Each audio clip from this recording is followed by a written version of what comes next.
Street. Broad Street, situated in Lagos Island, is steeped in Nigerian history. Once the biggest financial hub of the country, it housed the headquarters of major banks, linked to CBN, the stock exchange, and the loads of lender companies. Broad Street is a historically significant street. It has played a central role in the development of Lagos and history, an important commercial and administrative center for the British colonial authorities. It was also a home to some of the city's earliest modern buildings. Broad Street was a residential area in the pre-colonial era. With the British came the Methodist Boys High School in 1878 and the Broad Street Prison in 1882, renamed Freedom Park. The General Hospital, which was a British military hospital, was built in 1893, being the first general hospital in Nigeria. The old British Secretariat building, which is now the Federal Ministry of Justice, was built in 1906.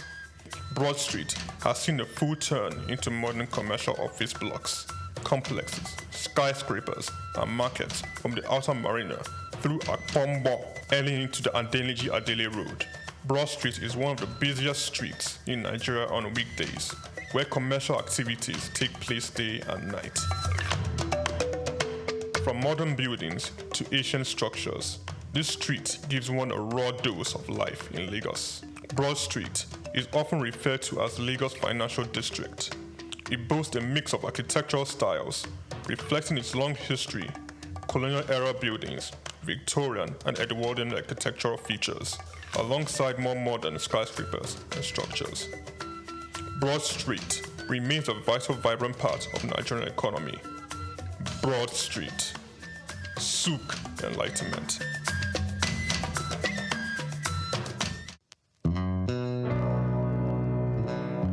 Olumorok, Lishabi, and the people of Egbala, a story of resilience and transformation. Telling the story from afar may not be as beautiful as visiting the historical scene for a more engaging storytelling.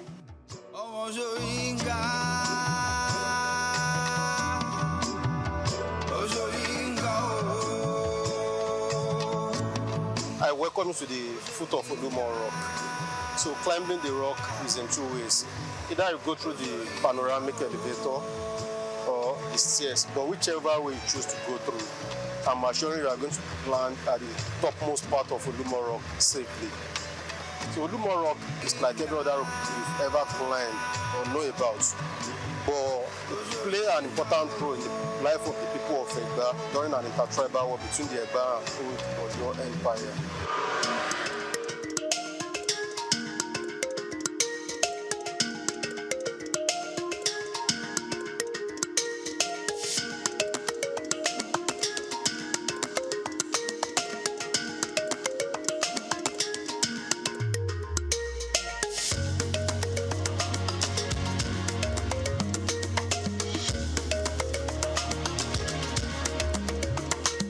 History and culture are the intertwined thread that shape the identity of a people, offering a glimpse into their past struggles, triumphs, and the rich traditions that continue to define their presence. So from here we can have the glance view of the immediate environment around Olumorok, because Olumorok is centered at the middle of Abeokuta. But when we get to the topmost part on Olumorok, we are going to have the 360-degree of the view, which means the more you go, the more you see. So I want to encourage you to Brace up. Brace up so that we can get to the topmost part of the rock. So let's move.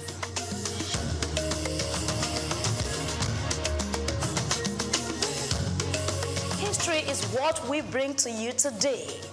What is the connection between Olumorok, Lishabi, and the Egba people? My name is Grace Komolafe, and this is SOUQ Perspective. Let me take you on an inspiring journey through the history of one of Nigeria's most significant landmarks. Come with me. I welcome you to the first level on Olumorok. Thank you. So this is the first level on the rock. Olumorok is in 3 stages, from the ground floor to the first landing scape. I want to inform you that you have climbed 120 stairs to come this far. Can you give yourself a round of applause for that? And I'm sure you are fit to climb to the topmost part in Olumoro. I'll try. That's great to know. So the first level of Olumoro is called Lishabi Garden. Lishabi Garden is named after one of our past warriors called Lishabi Agbunguakala. Lishabi was one of the warriors that fought for Egba to gain their freedoms from old Oyo Empire. It is a natural garden set aside for people to take relaxation after climbing the first level of the rock. Also at this spot, we have two trees that we can talk about. The first one is Dongoyaro tree. This is it here. Dongoyaro tree. English call it neem tree. It botanicizes as Adirata indica. If you get from its leaf and cook cassava and drink, it cures malaria. And if you drink from a stick, it clears bad breath from mouth. Also, its name is derived from an Hausa face, which means tall boy, Doko Yaro. This is a flamboyant tree. Its botanic is Dilonis regia. It produces some lump. Look at the branches. If you get from those brown pods, there are some seed inside it. When it dries up, if you tap or shake, give a kind of sound sheke sheke. And that was where the Yoruba derived its name from. That is why we call it pansheke in the Yoruba land. The pods serve as a natural musical rattle for traditional dancers, nothing more to play with, before the invent of tambourine and some other musical instruments. When we go up on Olumoro Rock, we are going to turn and visit all historical places. There are some shrines and worshippers around Olumoro Rock. They are not harmful. They are here to showcase our cultural and traditional heritage. So I wish you a pleasant trip as we rock.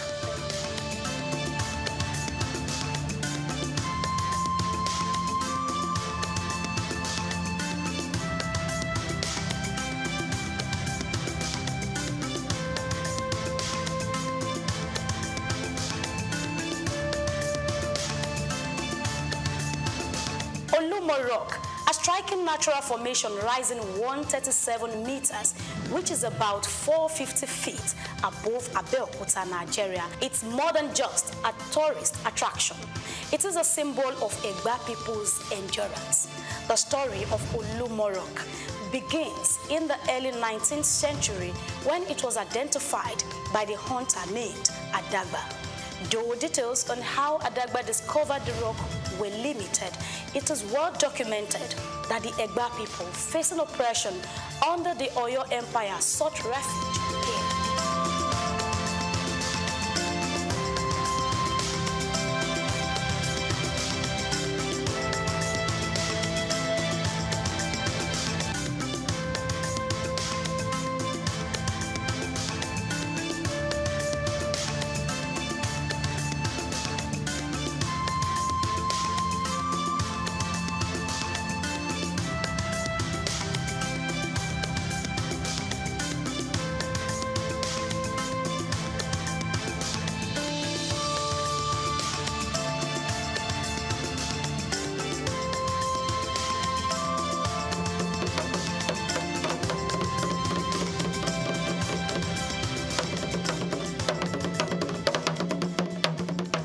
So this is the cave. This was where the people of Egba took refuge during the war. From that side, there are some dripping water. Some water is to drop from that side. It is tagged the medicinal water of Olumoro Rock. Whenever the water is gushing, traditional believers always come to pick from its drop. And they claim it cures so many ailments in the body.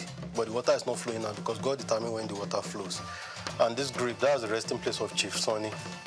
The grave of Chief Sonny. Chief Sonny was the OC of Itoko during his lifetime. Olumoro Rock is founded between two communities. The entry point of Olumoro Rock, where you came in from, is called Ikija, while the backside of Olumoro Rock is called Itoko community. And this is a chieftaincy title in the Yoruba land. That is the chief sitting at the left of the king in palace. As we have the Otunba and Osioba, Osi two top position to the king. According to the custom and tradition of Yoruba, when a chief died, they bury the chief either at the front of his house, at his bedroom, or at his backyard. He must never be taken to a cemetery. That was why Baba was buried here. And this rostry roof building is the family house of Chief Sonny. The family has an extension. Baba dies on the 23rd of January 1956. 20 years after his death, government took over this place as a tourist site. That was why government decided to fence the family house so that they will not be blocking up the passage of the tourists. So the people of Egba took refuge here during an intertribal wars. The war started in 1830. Then the people of Egba were under old Oyo Empire. They basically want freedoms and where to settle. That was why they consulted the Fareku for lead. Ifa instructed the Egba to come and settle there. On their way coming down, they met a man on the road. The name of the man is called Adagba. Adagba was a great hunter farmer. He was the one that discovered Olumo Rock during his hunting process. During those periods, the entire city of Abeokuta was thick forest. Only the powerful ones and the warriors that could come around to do anything and return back home alive. But when the Ifa instructed the Egba to come, Shodeke, who was one of the founding fathers of Egba land, led the people of Egba down here. And they were here for years. During their stay, they took the natural suspension shape of the rock advantage and built their rooms. The rock is naturally standing. They only took the advantage of the shape and built their room. So the rock served as the roof of the room. 4 of the rooms they built as collapsed remains only that. Those are the signs of the fallen rooms. That was where they kept wives and children. Men and warriors will surround the rock so that the enemy will not gain access to this place. All these holes we are seeing on the surface of the rock, that was where they do their grindings. Like we use blenders now, Yoruba call it oluata. So the process of their grindings make the holes deep like this. After the war in 1833, the people of Egba from Ifa to confirm maybe they should leave this place to go back to where they came from. Ifa told them to keep on dwelling here, that this is where God has put an end to their problems.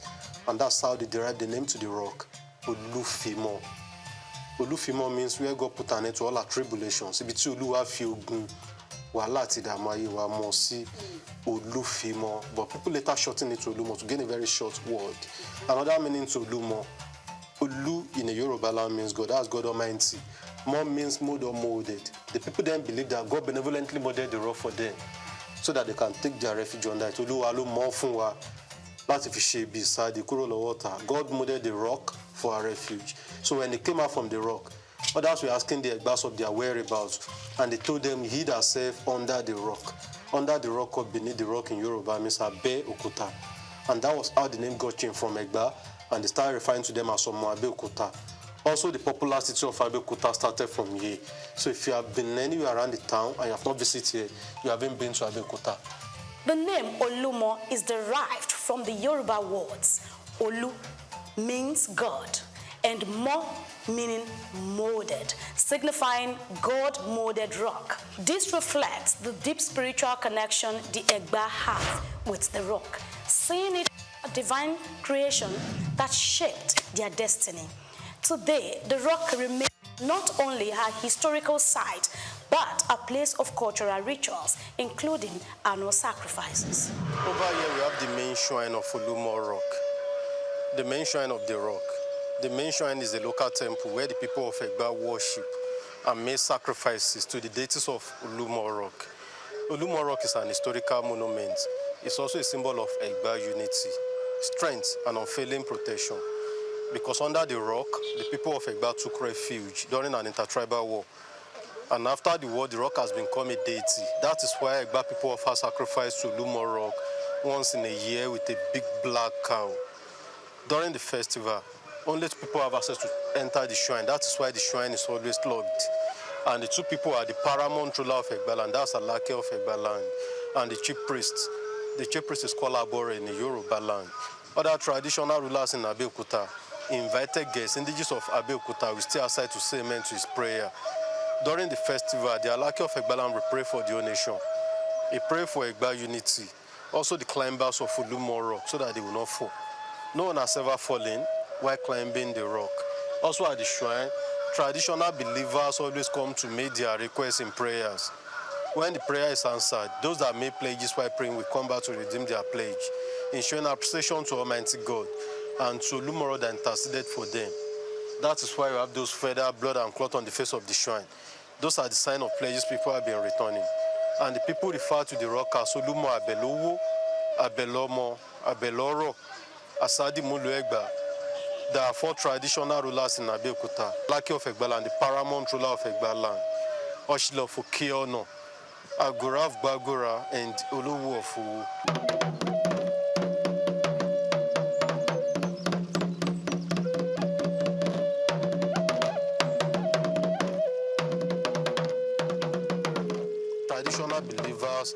always come to make their requests in prayers. Maybe they're looking for words, children, or anything in life. So when the prayer is answered, those are made pledges while praying. We usually come back with their pledges. That's why we have those feather, blood, and stuff on the face of the shrine. Those are the sign of the pledges. And the people refer to the rock as Olumo Abelowo, Abelomo, Abeloro, Asadi Muluegba, meaning a deity you can pray through for words, children, and every other good things in life.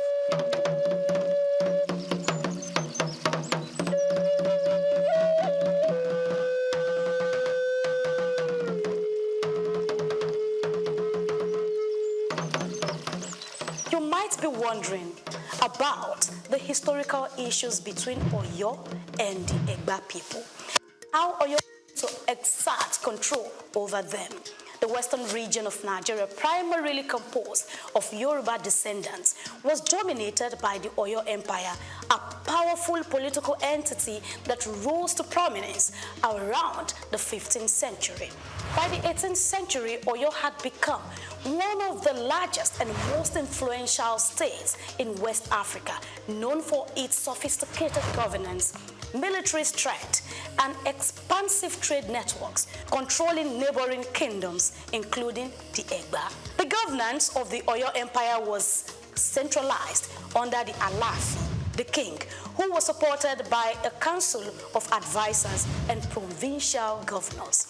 This structure enabled the empire to maintain stability and enforce laws across its vast territories. At its peak, Oyo thrived economically through agriculture, trade, and craftsmanship, establishing itself as a vibrant economic hub. However, its involvement in the transatlantic slave trade created significant instability in the region, leading the Egba people to seek independence from Oyo's control. Who is Lishabi?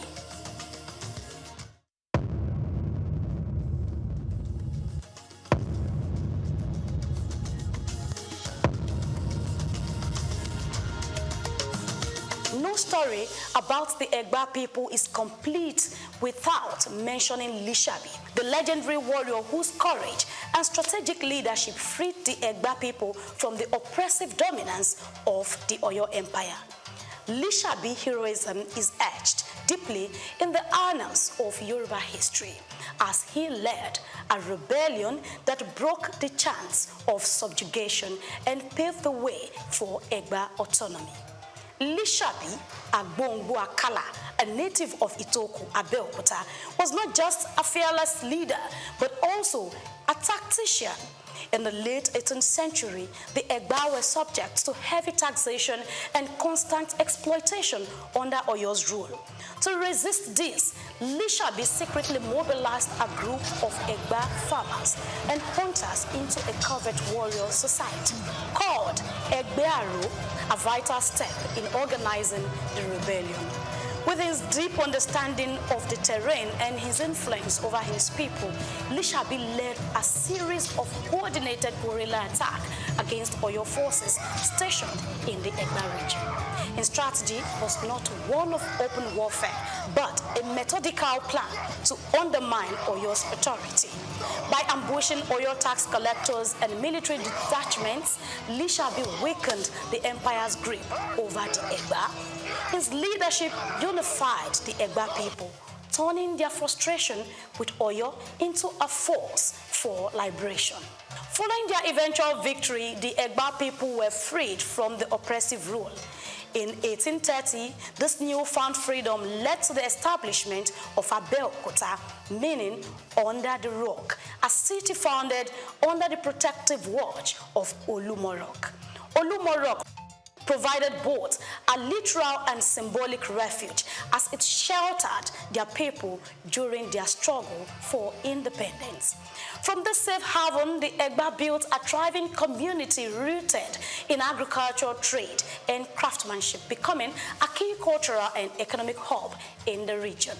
Today, Lishabi Agbongbua-Kala's legacy is celebrated not just as a warrior, but as a symbol of unity and resilience. His actions not only ensured the survival of the Egba people, but also contributed to the rich historical and cultural fabric of Abeokuta and the entire Yoruba as a whole. By the mid-19th century, Abeokuta had attracted European missionaries like Thomas Freeman, whose introduction of Western education and Christianity left a lasting influence on the community. Inscription about the just a little write-up. The next spot is where we used to have the mamas. So this was one of the water pots they drank from there. Yoruba quality cocoa. It's for water storage and preservation. Water point here is as cold as water from the refrigerator, but it has been cemented for proper preservation. The Yalorisha, they are here as the custodians of the rock, and people do come to them for spiritual consultation and a whole lot more. So this is a crown tree. Crown tree. Yoruba quality Gia cocoa. If a king has to be installed, or they want to make a chieftaincy title in a Yoruba land, they pluck from the leaf away a cocoa to coronate king. But this very one is mainly used for the paramount ruler of this town, Lake of Egala, only for him. And the tree has been growing there for over 250 years. It doesn't grow than this. So it has been. Poster of the newly studied Iyalumo, she's 98 years of age. And this is a poster reflecting the old Iyalumo. She died at the age of 37 years, over 2 years ago now. They have a deity they worship here. They call it Orisha Igu. Orisha Igu. That's the deity that controls longevity. They believe the more they worship, the longer they live. So they have other deities around. One of such is Orisha Ojubo Baluaye. Baluaye is the deity that controls chickenpox and measles. Yoruba call it Shopono. So if chickenpox or measles striking all over, they do consultation from here. So whatever instruction they get, so once they follow it, everything that comes up will disappear out the go. So that's Ojubo Baluaye right there. And this Ogun, god of iron, the famous god of iron. So we have a baobab tree here. Baobab tree, B-A-O-B-A-B. In the eastern part of Nigeria, they call it Afon-Apunwa. In the northern part, they call it Kuka. Here in Southwest, we call it Gioshe. It botanica is Adansonia digitata. The significance of the tree is that traditional believers always come on there to pray for protections, because there's an adage in the Yoruba land that goes those. One do ikapa, apa okapa, one do ikai Gioshe, apa okoshi, one do ika konga, konga oshe binukosi. Meaning there's no way you can wrap your arms around the tree. It is impossible because of its massiveness. That's why traditional believers always come on there to pray for protections. So that's the Gioshe right there. On the floor here we have the faces of the warlord, those that fought for Egba to gain their liberations. So their memorial sculpture was molded here. And the white share you are seeing there, that's type of money spent in the olden days. Cowrie share, Yoruba call it Oweyo. But now they know it for a fair consultation and traditional decoration. That's the olden days money spent in the olden days. Also they use it for a fair consultation. The ancient route to the peak of Olumo Rock. Before modernization, this is only means of going up the rock. The ancient trail is a natural passage used by the warriors to access the rock.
stands as a beacon of history, attracting visitors from all over the world who seek to understand the resilience of the Egba people, showcasing various historical pieces, traditional items, and, on the other hand, the establishment and continuous celebration of the Lishabi festival.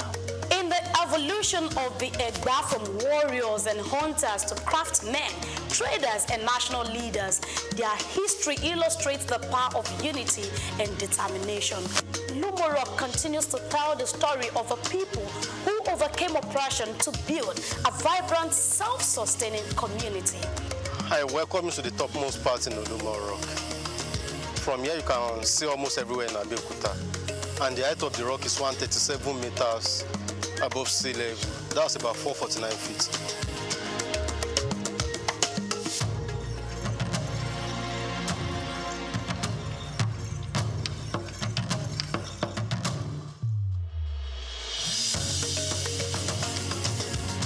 This is the rich, unyielding legacy of Olumorok, Lishabi, and the Egba people.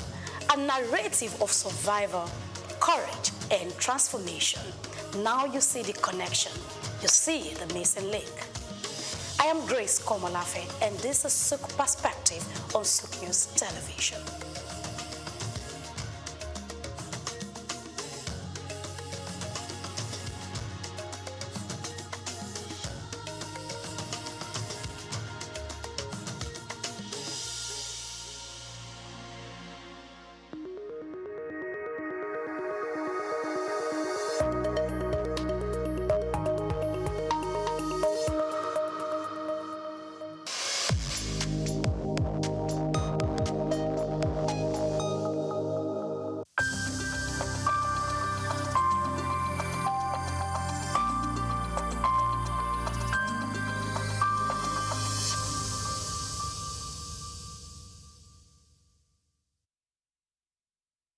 Well, you already know my name is Steve Omojafor, and my middle name is Bamidele.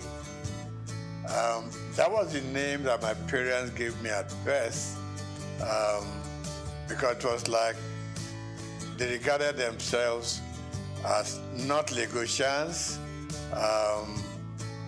It is Providence that brought them into Lagos, and I then happened to be born here at Odo Street in Balinde. And in fact, we had it. We didn't go to Mercy Hospital then. There was a little home along Odo Street run by a very experienced nurse, Mama Nurse. That's what we, So I was born in that little place, and grew up from there. Like I said, my middle name is Bamidele. My parents probably said, well, we have had it here, but this is not home. As at that time, you will go home with us. No problem. So I started off at St. Matthias Catholic Primary School on Louis Street. And I was in St. Matthias from 1953 till 1960, when we finished with our primary school leaving certificate. Then from there, an extra year at Holy Cross School. We needed that extra, they call it prep class. Prepare yourself to go to the secondary school. And from Holy Cross, for 1 year, I moved on to St. Gregory's College, Lagos. Now, growing up in Lagos was one of the best things that happened to us then. Life was good, life was easy, life was safe, life was like everything that a young man could aspire to. We went to school with Scholars Bus, which was virtually provided for free. When Scholars Bus was not available, it was fun walking from Obalinde, firstly to St. Matthias, and then from there to St. Gregory's College. Life was good, life was safe. You could go out any time of the day. You could play from house to house. Parents knew each other very well. And so, in fact, when you were late somewhere on your street or in your neighborhood, you could sleep there because they would send a message to your home that Dele is here, so don't bother. The next morning you wake up, have your bath, have breakfast, return to your home. There was this community life that we all lived. Parents could discipline children of their friends, okay? Not like these days, you dare not touch any other child. The parents will come and, do a battle with you. That I didn't send my child to you to be flogged or to be beaten.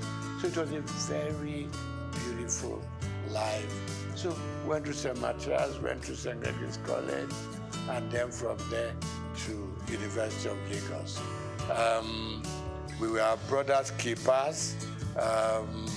School was fun. Teachers were all there just to teach you. There was no messing around. There weren't any bad habits that people could be developing along the line, So that was my life growing up. So we were all walking through Balinde to Lafiaji, to Campus Square, to Tokunbo, Okekpokpo, So we were children of the neighborhood. We were children of the area. So I'm never ashamed to say I'm an area boy in Lafiaji. Today it has become a taboo, but then we were proud of our origin. We were proud of our place of birth, and we were proud growing up in the neighborhood. So today, still believe me, I get up on some Fridays, I just go to Lafiaji, I stay with the guys. Okay, not all of us were fortunate enough to go through the system. Okay, so those who, in quote, we left behind, we still, a lot of the time, we still talk to them. We still relate to them when there are problems that we could fix. We help out. Because, it wasn't their fortune to be able to have gone. I know some dropped out, on their own volition.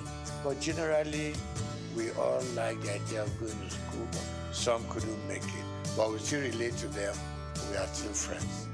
So I'm not surprised I leave Holy Cross Cathedral and I just hear people call me my names. And I know these people are those who knew me when we were growing up.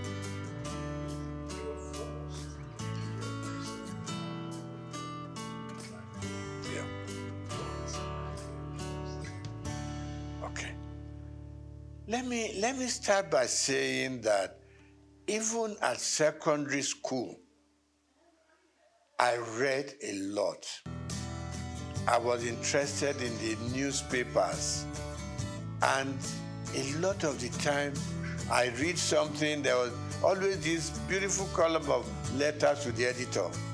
So anything that I read that I liked, I sit down, 2-3 paragraphs letter to the editor to compliment what they've done, to criticize what I didn't like, and these things were published. And I liked it. Okay? You open the papers and you just see, contributed by Steve Omojafo, or some will call me Bamidele Omojafo. So that kept me getting interested in the media. So when I left secondary school, after higher school, I would just pay a visit to Daily Times, which was in Tinubu, Kakawa Street. I just pay a visit there, and I got talking to people. They would take me to the newsroom, they would just show me how newspapers are produced and all that. That ignited my interest. So when I left higher school, mass communication was what occurred to me. I know that my uncle, you are not doing accountancy, you are not doing engineering, you're not doing medicine, you want to go and become a newspaper boy. I said, yes, this is where my interests lie.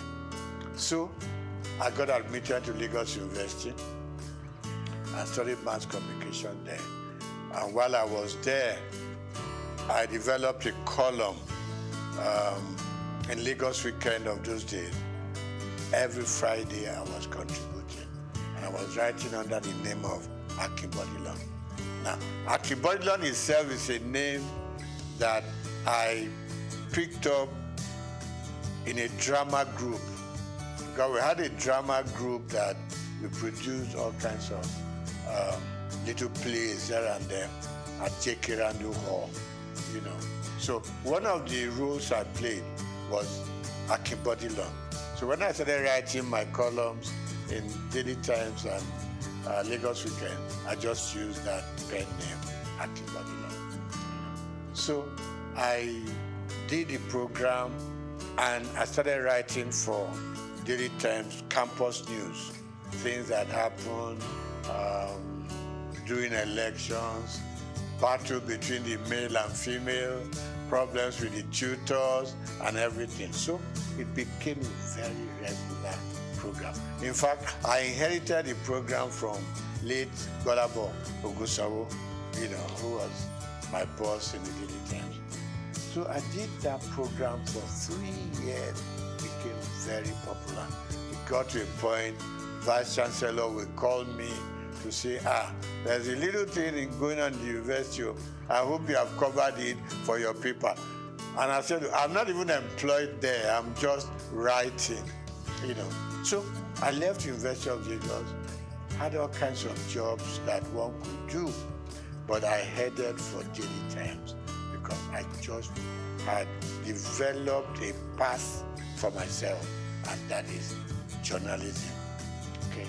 So while in the Daily Times, worked with the Lagos Weekend, went to Daily Times proper and worked there.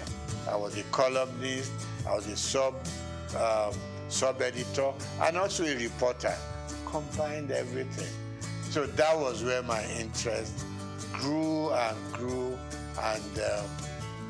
it was very painful when I had to leave the Daily Times organization. And what did I go to? Linters advertising. When I walked into Linters, and I said to the chairman managing director, and I said, I want a job. I said, just like that? I said, yes, sir. You know, then it was easy to communicate with people. We're not too many, so they listen to you. So he said, what are you doing now? I said, I'm a sub-editor at the Daily Times. So why are you coming to advertising? I want to broaden my space. I want to broaden my experiences. It took about 3 months, and I got a job in Linters. And I remember Alhaji Babatunde Joseph, when I was going to leave, said, look, Steve, where are you going? I said, I'm going to Linters. I said, well, we do the same thing. They package programs commercially. Here we do our papers and we go sell, you know. So I said, okay, sir, let me just go gather some experience at Linters. And Linters and Daily Times were just 5 minutes walk from each other. And I said, sir, if the editor needs me for anything, trust me, I will spend my time and money, do write-ups for Daily Times.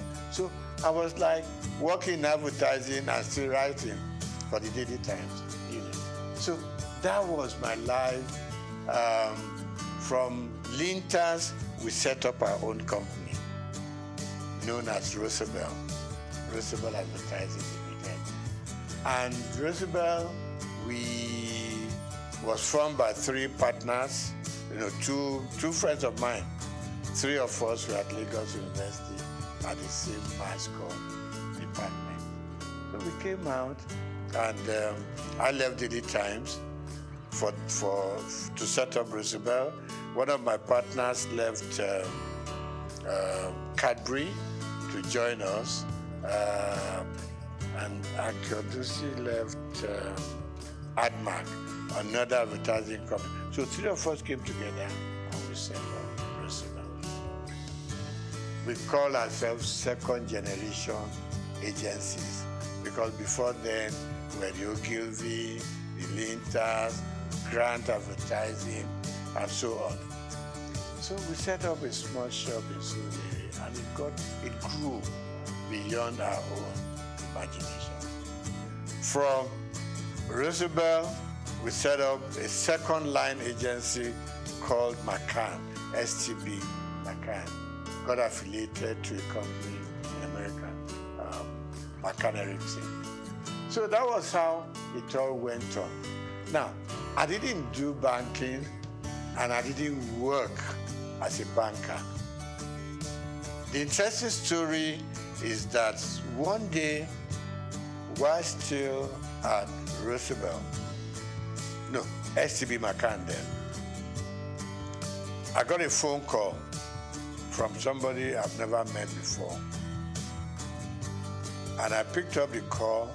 He said, my name is ABC, blah, blah, blah. And he said, the managing director of Zenith Bank wants to talk to me. So I said, no, there's no problem. I know I'm not owing any bank and all that. He said, no, he just wants to talk to you. So he picked up the line and said, my name is this. I said, my name is this. He said, can we meet? So I said, no problem. He said, no. So we agreed to meet. And it got to be that he wanted to appoint a couple of directors for the bank before they went public. And what I said to him was, I'm not a banker. I didn't study finance or economics. He said, no. What I want from you is your name and your integrity. Nothing beyond that. That was the beginning of the story. So I got onto the board, and I learned a lot. You know, I'm somebody who doesn't get to a place and I want to show them what I know or what I don't know. You could make a fool of yourself sometimes. So for me, like the first 6 months or 1 year, was just go to the meeting, listen to them, know where they are coming from, know what the focus is, and know what the expectations are. So I picked it up from there. Gradually, I got into the system. Of course, naturally, buy some books on banking, finance, just read, you know, so at least you know how the banks operate. I've always been a customer of the banks in a very small scale. And all I did was follow the banking trend. You know, there weren't too many banks in Nigeria at that point in time, but I followed through. And that was it. I got onto the board. And somewhere along the line, there was a policy of the central bank. The managing director had to step aside, so to say. The chairman had overspent some time regulated by the CBN. And they approached me and said, you are going to become, at the board, you're going to become the chairman of the board. I said, me? And they said, yes. I've met a lot of people here, so why me anyway? To cut the short story long, I was eventually made the chairman of Zenith Bank. And I was there, I was chairman for 4 years. And then CBN rules changed again. The MD came back, and I was very happy to hand over the bank to him. And I said I was going to leave when he came back. He said no. Statutorily, as he had 2 more years on the board, that no, you got to stay and live out your time and then So I did. And after 12 years, I eventually bowed out from the bar and returned full-time to my own job, which I've been known for, and that is the media world. Okay, so I get invited for interviews, for programs here and there. Like you said, it's always a good thing. You have something you have learned over the years, you want to impact it on the younger ones, who are coming. I mean, my first son, for instance, went through the media scene, now in advertising, and I go on encouraging them. I retired from active day-to-day operations about almost 15 years ago, but I'm still keeping pace with what is going on around me.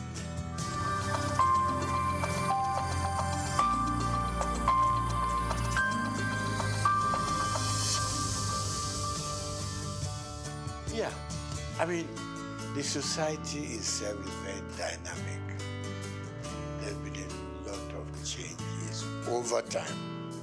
I mean, I look back during my own time in the newspaper world, and I can count just about 4 or 5 newspapers then. Okay, Morning Post, Daily Times, The Express, and a couple of others. So we knew each other. We knew the practice, we exchanged news information, we exchanged, if you had a news that was breaking, you want to call up colleagues from other papers, we all go there as a team, right? Because stories will be written from different angles, no matter what you do, So newspaper was great, and it was so good. In the morning, your byline was there, and people were trying to reach you, about the quality. Quality was good. Quality was good. And there wasn't too much of freelancing in those days, the newspaper world. So you were either fully employed or you didn't belong. Same thing for radio. For instance, television I didn't do much about. While in journalism and in newspaper world, I was writing for radio, okay? Interesting stories. I had, there was a name to this program, the Oddities, Odd World. So we were picking up things that were odd. People that didn't imagine what they were. It's not something that was very common. So we went on doing that. So newspapers were growing, radio was growing, television was growing, and out-of-home media was also growing. And talk about the dynamism of the system. Suddenly, people were now going out of buying a newspaper every day to sit down and hold it in front of you, trying to read from beginning, from cover to cover. Other forms of communication came on. With the advent of mobile phones, things began to change. In our own time, it was the phone you put on the desk and you were dialing it, a lot of the time you could never get across, okay? Suddenly, mobile phone came onto the scene. And news coverage was transformed completely from what it used to be, okay?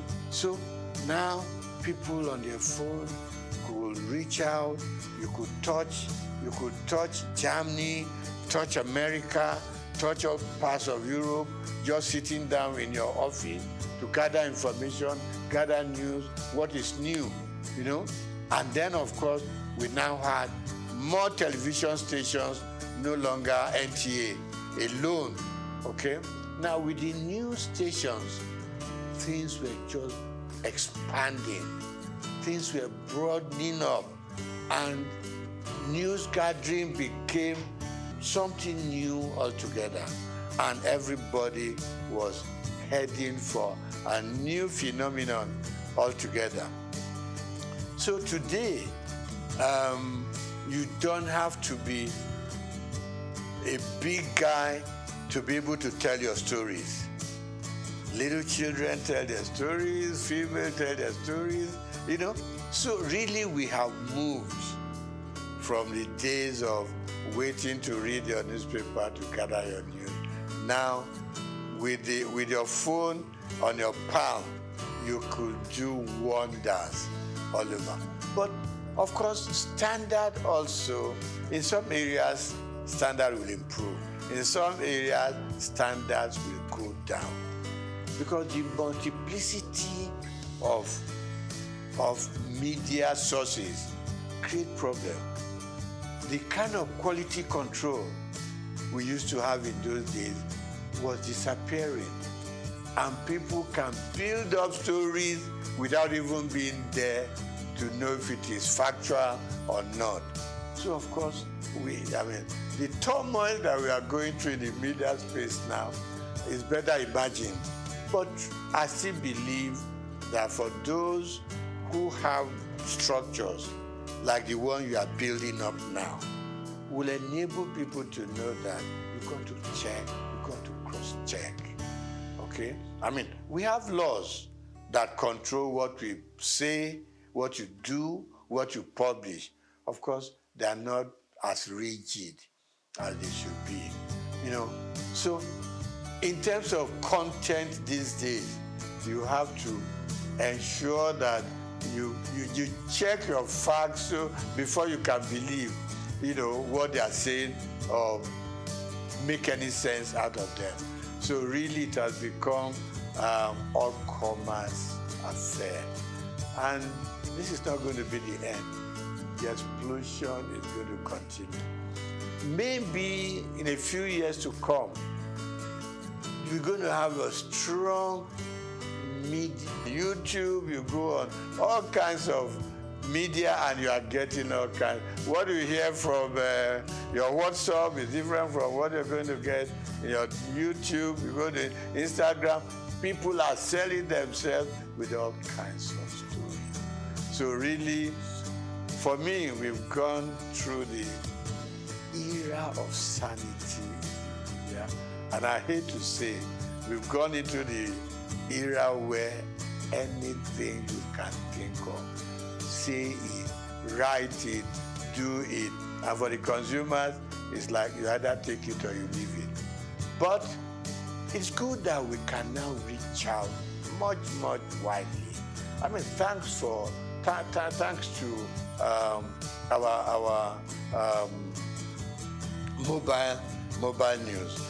You talk to people in any village in Nigeria, and suddenly one thing that didn't grab us so early was you open up your Google map, and you don't have to stop people on the street anymore.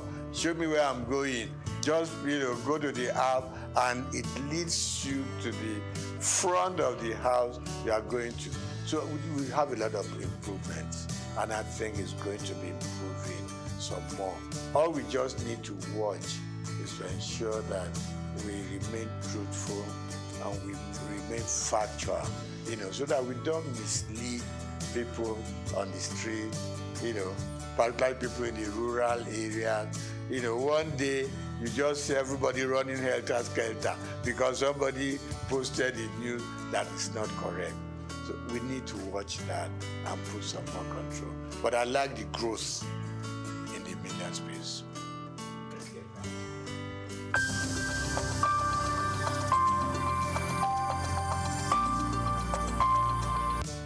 When I got into the banking sector, I saw myself more as a customer than a board member. I haven't been a journalist, which I still am. I wrote so much about what consumers or customers were going through in the banks. it was the period of tally number, you know. Remember this commercial, you know, where somebody carried a mat. I said, what are you carrying a mat in the bag? I want to lay down here because I know before I get my money, I will have slept once or twice and woken up, you know. So I was very consumer oriented. When I got into the banking system, a couple of times my board members will ask me, are you on the board or you are still a customer? I said, first and foremost, I want to remain a customer of the bank. Who will come into the bank and get properly served? Who will come into the bank and feel like human? Who will come into the bank feeling important? Because it's your money in the bank. Even if it's only 1,000 naira, it's your money. You need to be treated with some dignity and respect. And that was my mentality that I took into the board of the bank. I said, listen, I am not too happy the way customers are treated. It is their money, no matter how small. Treat them with respect, treat them with dignity. So they started listening to me after some time. And I said, look, customer service is extremely important. In those good old days, you will hardly hear about customer service in any of the major banks. It wasn't there. But gradually, people started being important. It was more of retail. I mean, yeah, you can deal with the big corporate organizations, but at the same time, it is these poor students, poor market women, you know, people who are out there on the street laboring hard to bring their money. So that was one area I was extremely happy that we developed that area of retail banking and being able to make the consumer the king. Okay? So that was part of it. Then, of course, I said to the bank, I said to them, fine, it is very good to make huge profits, okay? But at the same time, the customers that come in here and from their money we make our profits, let us also consider the kind of interest they get from their deposits. Today, when the banks take your money to deposit, okay? No. When you go to the bank and say, I need assistance, I need a loan, and you tell them, give them all the facts and figures, okay? They will tell you, you are going to pay interest of 20%, 23%.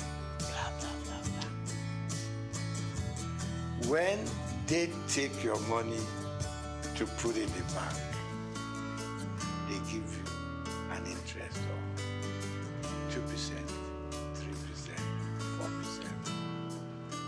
And I just couldn't live with it. I mean, if you are giving me a loan, you're charging me so much. When I put my money there, it's also a loan to you. Why will you leave me with 2 or 3%? And I thought the system wasn't quite right. It was too skewed towards the banks than the customer. So I met a lot of pushbacks, in that area. And I must just say, it's an area I think government should still be interested in. In the civilized world, interest rate hovers between 3%, 5%. In Nigeria, it goes as far as. Maybe in Africa, not just Nigeria. I know we are developing, but at the same time, let's develop together. For both those that we are taking in their money and for those we are giving money to. So there be some level of balance. So I really worked hard in that area. I may not have fully succeeded. Then I think finally, one other thing that I think I was able to do at the bank is our staff also requires some upliftment. And certainly banks started employing senior people. They started moving people up. They look more at the system now than just ownership. So generally, of course, more banks have come into the scene. A lot of new banks, so people can spread out, and salaries started going up for bankers and all that. But of course, requirements were also extremely high. So generally, I think today we have a much stronger banking system, and we are still going.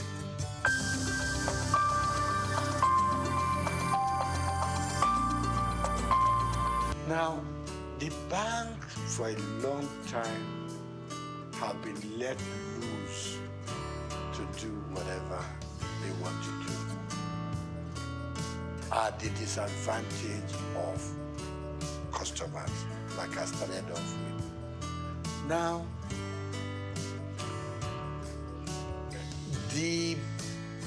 our leaders, and when I say leaders, let me point on just our presidents.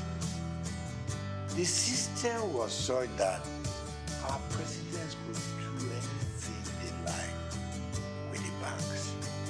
It was almost an extension of the State House. You just pick up your bell and you ring, and the governor of Central Bank will come shaking because you had the power to bring him in and fire him. So he had to respect everything that the president wants. And it's wrong. This time around, I can say, even in some parts of Africa, you couldn't run the central bank the way we run it here. All the CBN governors wanted to do, please the president, and you are free to do whatever you want to do. And it's wrong. It's wrong. I mean, take even Britain here. Have you ever heard this kind of relationship between the Prime Minister of England and the CBN? No. Everybody has his mandate. In places, in climes like that, the president doesn't call up the central bank governor. Go and do this. Go and do that. Exchange rate should be done. Change your policy to be done. I mean, that's part of the problem we've had in this country.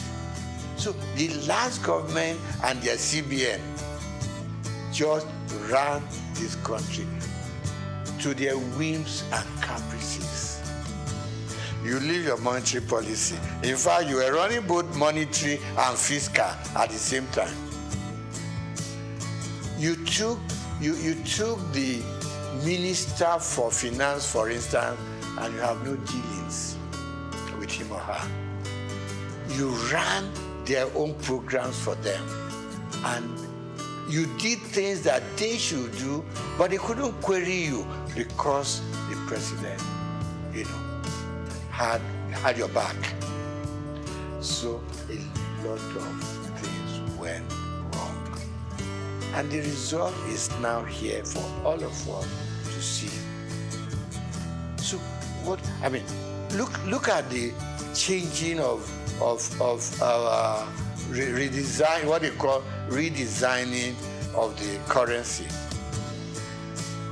Now we know there are so many ways you should have done it, but we put politics and added it into our financial and monetary policies. We wanted to do it specifically to change the course of history. And it is wrong. So today, we now know what's happening at the central bank. In fact, if the true story of what went on in the last 8 years was told, I don't know what will be left of this country. You know? I mean, you had this little thing in the Constitution that said the government can borrow from the CBN within certain limits. They call it ways and means. But no. And there was a percentage tied to it. You can't do more than 5%. And by the time you're asking for the new one, you should have paid up. We went on piling up. It's like just go and print the money. You know what Idi Amin used to do in Uganda in those days. That's the kind of situation we found ourselves. Very regrettable. But I believe some sanity will now come into this space. The new central bank has at least outlined its policies. It has also said, let me keep to my monetary policy, which is my area, and leave the paperwork and how they want to run it. People deal with the fiscal area. So we want to change. We think things should change. Now, before now, we borrowed and borrowed without thinking about how are we going to pay? Who are we leaving this debt for? Now we know it's for you and me to still do our work, put in as much money as we can, no matter how little, into the bank, and revive the banking industry. Okay, so the CBN has its own role, and my prayer and my wish is that they will keep their own part of the bargain, leave other people. The Minister for Finance has said it that much. We should. I mean, we all know, simple economics. You don't borrow money to pay your debt. You borrow money for production. You borrow money to fix things like your oil maintenance and all that. Where our money should be coming from. That's what you borrow money for. You don't borrow money for wastages. You don't borrow money to satisfy your whims and caprices. You don't borrow money to just go out there and waste it. Now, you borrow money to pay back your debt. At the end of the day, we are back lower than where we started off from. So really, my appeal to both the president and his cabinet, particularly those that do with finance, give them some room. You put them there because you think they know what they're supposed to do. Give them the space.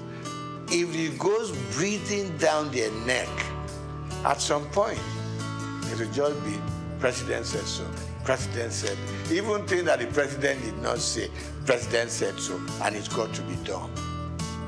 And we are running a country, even when you run your home, you are able to sit down with your little income and plan.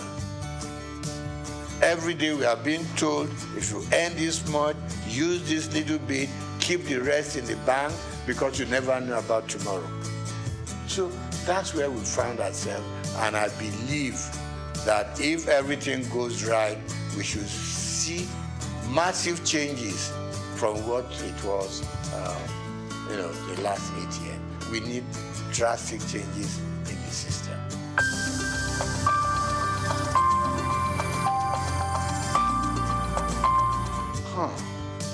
My mom in Abalinde used to say to me, when I want to be lazy, he will make sure you do what she wants you to do I will remind you that hard work doesn't kill.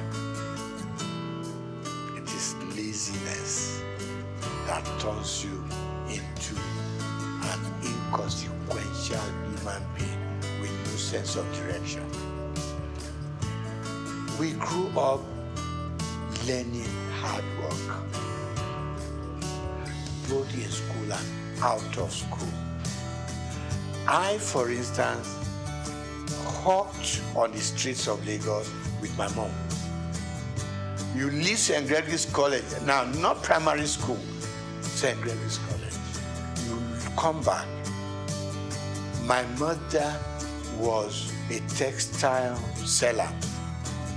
Got it, probably went to Balogun, pick up. When I come back from school after my lunch, get a basket full of cloth, which I put on my head, and we go from street to street. My mother's carrying her tape rule and another measurement stick, and we'll go round Obalende, Igboshere, Bamboshe, Oshoji, and we were selling. From there, she graduated to owning a shop in Balogun. When I leave school, I was her accountant, so to say, bookkeeper. All the things they sold, I make, keep the records and everything. I helped her take the money to the bank. It was Barclays Bank, what was it called then? Yeah, Barclays Bank, before it became Union Bank in Balogun.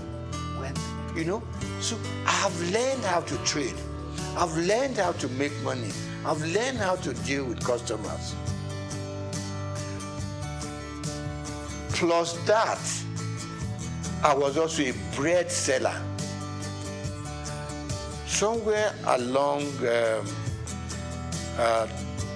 Strachan Street off Igboshere, there was a big bakery owned by the Lawson family.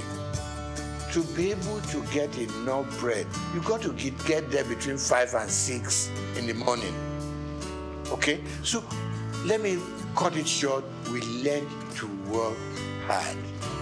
And that working hard continued with us up till where we are today. We also were very straight-minded in terms of what we wanted to be. We played pranks, so we went out to play football, we went out to play with the girls and everything. But at the end of the day, you returned home. And our parents didn't spare the rod.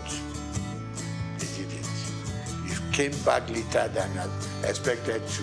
They would lie you on the floor and dealt with you. So the combination of the kind of upbringing and the kind of training we went through home probably kept us where we are. And like I said to you before we started the interview, you knew that if you finish your primary school, secondary school is the next thing. If you finish secondary school, you don't know what you were reading for. Not until probably when you got to the university did it occur to you, okay, I got to choose a profession. But all along, we just did it because that was what the system and the environment asked for. So, secret of success, hard work, hard work, hard work.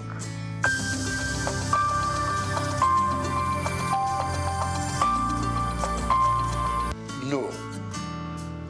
I had a father who was very finicky about appearance. When I lived on Igboshere Road, our church was on Louis Street, so to say, walking distance. He taught me how to wear full agbada right from primary school, secondary school. I mean, today, you just wear buba and shokoto, you go to church. Never was that happening. It's got to be full. Right. Then from there, by the time you got into, my father died while I was in university. Before then, he was always having this very thin bow tie, not this bigger one, bigger sizes now. Thin, you know? Even when his dress is khaki, he still had it on. So I admired him, but initially I was on my long time, up till a point, and I look back at some photographs we took when we were in the secondary school, and I thought, no, let me go back to those old days. Some people tell me it makes you look old. I said, I don't mind, you know, but these days I have just acquired that fashion taste, you know, which has suddenly become my, what do you call it? Become what I'm known with. And I enjoy it. And I encourage people, once in a while, put on your bow tie. It makes you look good, makes you look impressionable, it makes you look a serious person, and it makes people take a second look at you.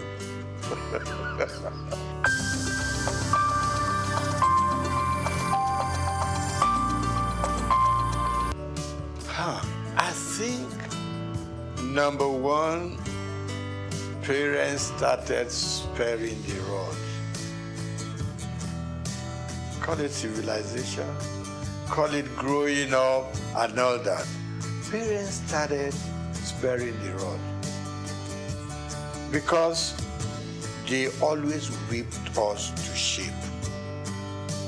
You knew what was expected of you, and you did it. Because if you didn't do it, your punishment is waiting for you. But as we grew up, I mean, you probably will ask me today, do I use the rod for my children, for instance? And the answer is no. And why it is no is that these days the children look up to you. They are more exposed than what we were. More exposed. They know what daddy does. If you show them a bad example, they will repeat that bad example. If they know that when daddy wakes up in the morning, before he goes anywhere, he kneels down to say his prayers, they too unconsciously will copy you. If they know that when dad goes out, he comes back certain time.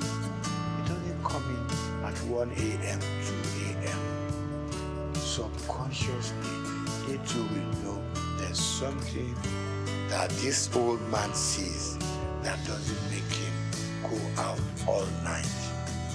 So they copy from us. But then, like people say, I don't know how correct it is, that these days people are so busy looking for money. They're all over the place. They abandon the home to nannies and housemates and all that. And the children a lot of the time are on their own. But people like you and I, for instance, probably had housemates in the house. You see, but the work that the housemaid does, we were also made to do it. Right? Washing our plates, staying in the kitchen to see how things are prepared.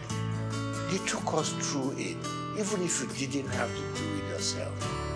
And that's why you and I are what we are today. But for the modern young families, most so if there's some money to back it up, no, the children don't touch a lot of housework in the homes.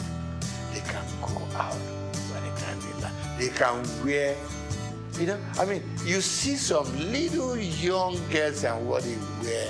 In fact, even to the church, you want to ask yourself, where did their parents go to see what the children are wearing particularly the female.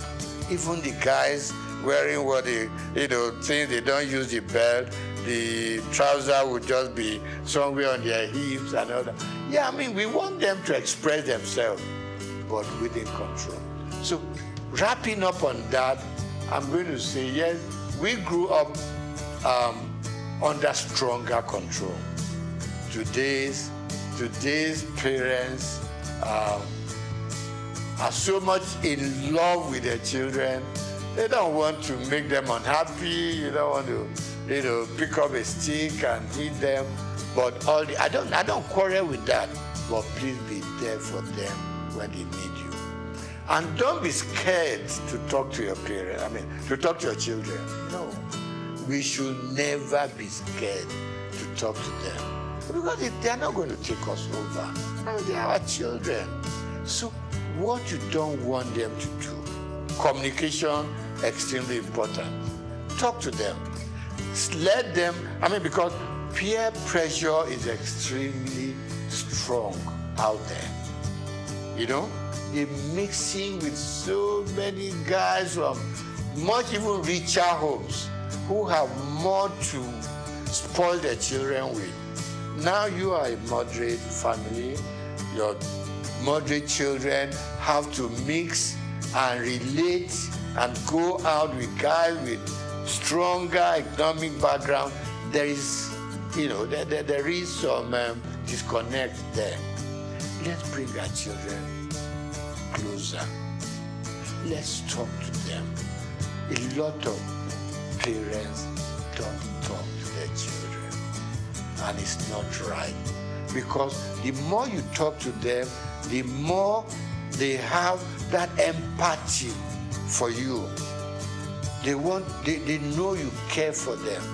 They know you, because you have been moderately successful, for instance, they too want to be successful like you are, and all you are saying to them, follow my footsteps and you may not go wrong. And don't make wealth, money, the thing that should govern your homes. Don't spoil the children. Give them adequately what we all need to survive, and they will survive.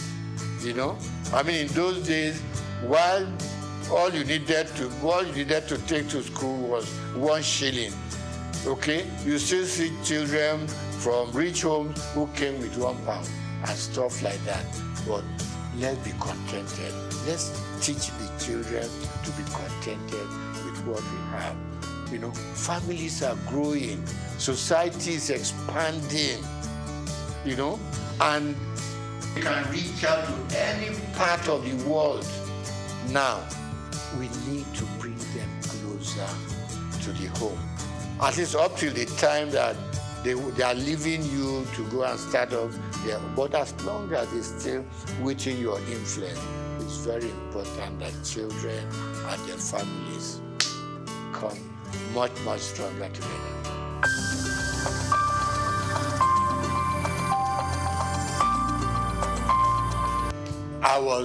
I'm going to start with sports. I was an avid squash player. Okay, back in school, a bit of football, a bit of tennis, and all that. But when I started growing up seriously, I loved squash. And I played squash until I was over 50. Okay, and the doctor said, slow down on squash. So today, I do my swimming.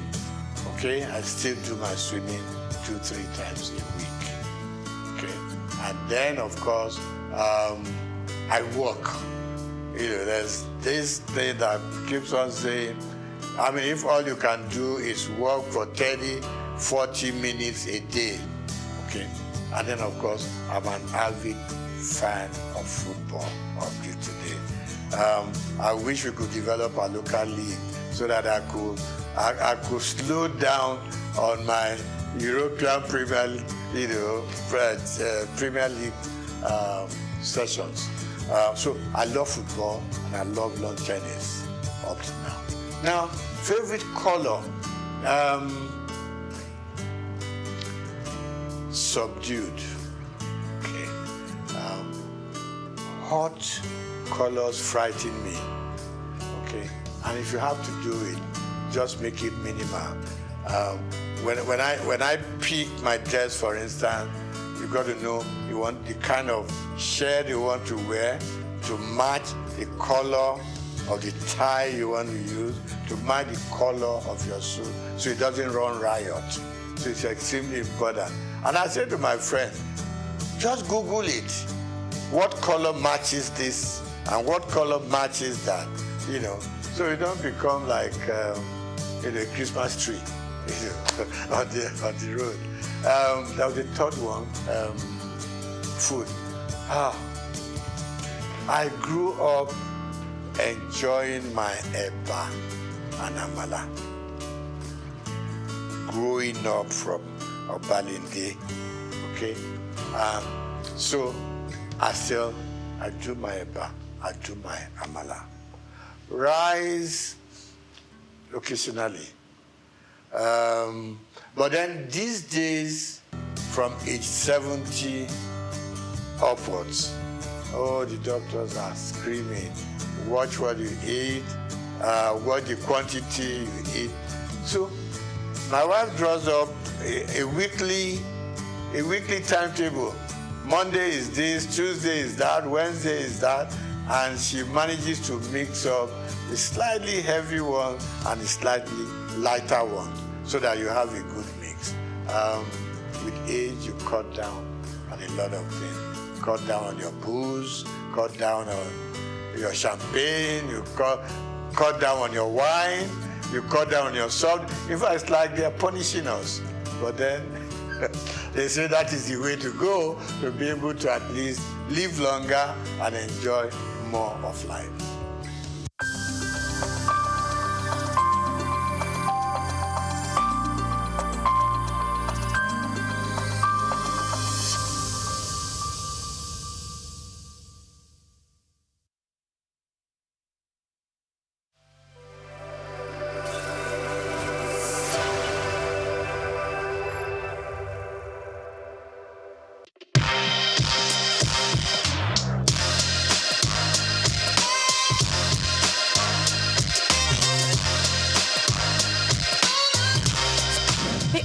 The rise of Ankara fabric in West Africa has transformed it from merely an industry into a vital part of culture, identity, and art woven into everyday life. This evolution has encouraged many to enter into the business side of Ankara.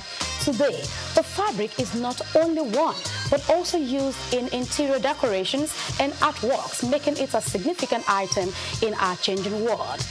Despite this, the industry stands at a crossroads, balancing tradition, modern challenges, and global market demands. My name is Grace Komolafe, and I invite you to join me on this second episode of Ankara as we explore the current state of production, the hurdles it faces, particularly in Nigeria, and the abundant opportunities that exist within this vibrant sector.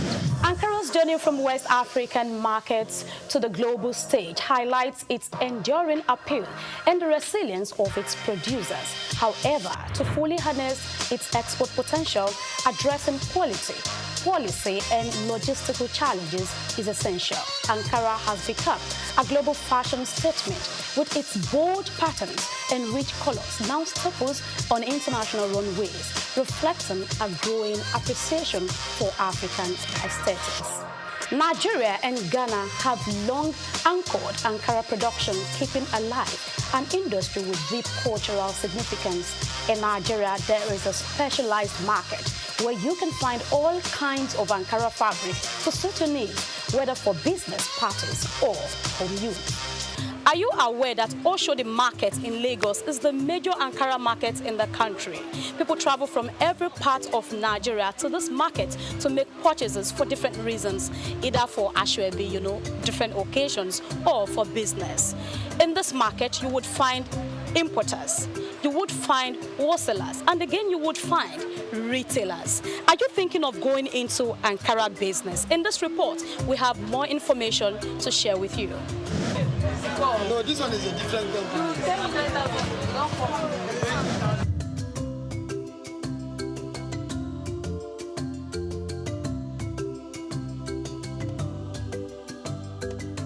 Despite Nigeria's rich resources, skilled workforce, and a large domestic market eager for Ankara fabric, the country has struggled to capitalize on this potential.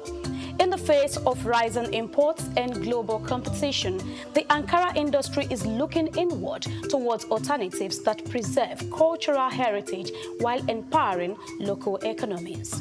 Innovative approaches and traditional methods are revitalizing Ankara production across West Africa, particularly in Nigeria.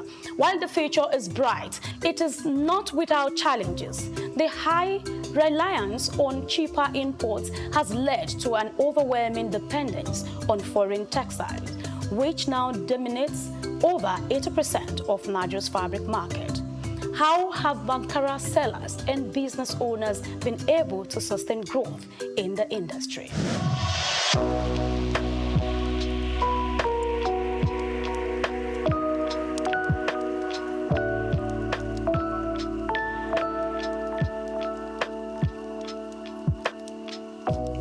What kind of Ankara do you sell? Big or small? We sell big, small, and medium range. I think this is the first person I'm meeting that sells 3 categories of Ankara. I've met people that does medium and small. I met someone that does just the small. So good to know that you are doing 3 categories, big, medium, and small. So why did you decide to go into a full-blown Ankara business? Because any customer can walk in now and request for small one. I will attend to the person. If you want medium, I have. If you want big one, I have. You don't want to lose anybody. I don't want to lose anybody. You like money, right? I'm a people man now. I suppose like money very well. When someone is alive, where is going to be same. So for now, things are so high. When I'm still learning this business to my master, that time it was 700 or 600 like that. So things started increasing every day. So that is the problem we have. The customers are complaining, the this are complaining. Both people that are coming from far journey saying that after this, there's no much gain on it again. So that's the challenge we have. Long before Ankara became a global phenomenon, West African textiles were celebrated for their craftsmanship and cultural significance, with Nigeria being a key player. Today, Nigeria's textile industry has faced significant challenges over the past few decades, despite the country's rich potential in cotton production and a historical legacy of vibrant textile manufacturing. Once a leader in the sector with over 180 textile mills in the 1970s employing more than 1 million Nigerians, the industry has been in decline since the 1990s, grappling with issues such as smuggling, high production costs, outdated machinery, and inconsistent government policies. Instead of boosting the Nigerian textile industry, interest in importation continues to rise. With a renewed interest in textiles, including Ankara fabric, local production remains low. An influx of cheap imports surged over 100% to 365.5 billion naira in 2022, undermining the demand for locally produced textiles. As Nigeria strives to engage in the business, the high cost of importation negatively impacts their efforts. The situation is compounded by rising energy costs and a depreciation in currency, leading Nigerians to depend largely on imported Ankara to meet the demands of customers. Importation business now is a hell. It's very, very expensive. Just last month, the clearing of the goods was about 6 million naira. Overnight, it turned to 14 million. Should we stop selling Ankara? No. We have to go on, move. The price that we give customer, in 1 hour, it changed automatically. But because we are into the system, we know how to manage the price.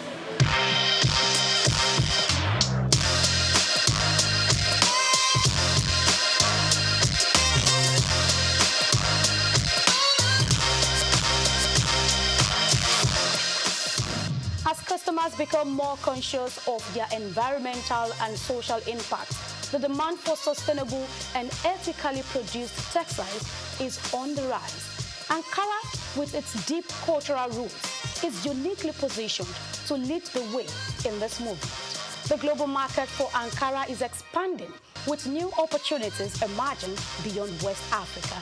However, tapping into these markets requires strategic planning, quality assurance, and effective marketing. Actually, like, the person wants to do the business, it depends if you have the money, because this business now it's all about money. Capital intensive. Capital. No amount of money that is enough. No amount of money. If you have 10 million, 20 million, 100 million, you can start up something, because when you check this one now, this nylon now, for one nylon now is almost 48,000 or 37,000. So when you now calculate one line, two line, three lines, so you can see that it's millions of money. So if you want to go into the business, if you have the cash or you have the power, it's a nice business, but you must have money to rotate the business.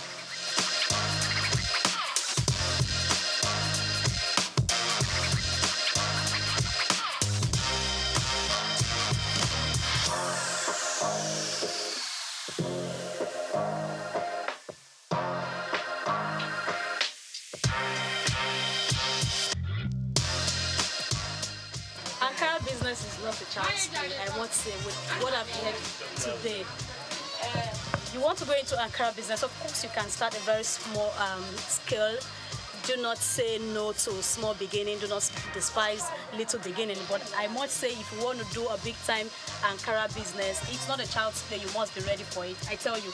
So for instance, you have this line, like I mentioned earlier, you'll be having this pack goes for about 40-something thousand, and you're having a couple of them. So you see 1, 2, 3, 4, 5, 6, 7, 8, 9, 10, 11. I mean, the number you keep counting. Did you see? Same colors, and we're having different designs. It's not a child's play. Millions of naira goes into this business, and you can see this is Oshodi, where Ankara business takes place, the real business. This is where it happens. Yes, from all over the states in Nigeria, they come all the way to Oshodi to do their biddings in Ankara business. The Ankara industry, a cornerstone of West African culture and economy, is deeply influenced by government policies. Yet, the implementation of these policies is not without its challenges. Bureaucratic delays, corruption, and inconsistent enforcement often undermine their effectiveness. The success of the Ankara industry is intertwined with the government's actions. Thoughtful policies and effective implementation can drive growth. Moreover, regional and international trade agreements such as the African Continental Free Trade Area AFCFTA offer new opportunities for expansion and collaboration. The future of Ankara lies in the hands of the next generation. Young innovators are reimagining what Ankara can be, blending tradition with modernity and driving the industry forward.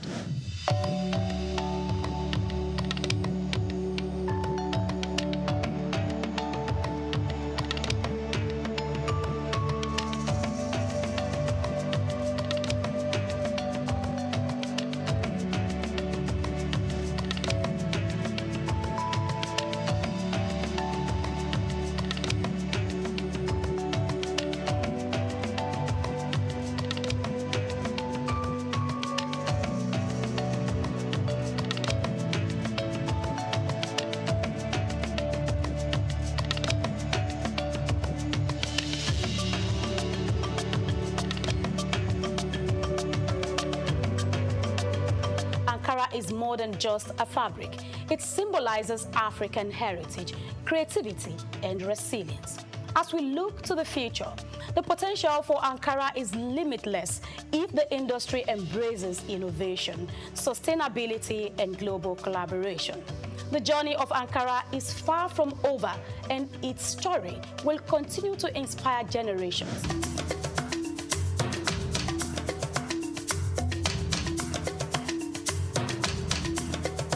Conclude our journey through the vibrant world of Ankara, we turn our attention to the future. What lies ahead for this iconic fabric? How will it evolve to meet the demands of a rapidly changing world? And what opportunities and challenges will shape its future? Questions you may have quality answers for. See you again on another interesting topic on SOUQ Perspective. I am Grace Komolafe.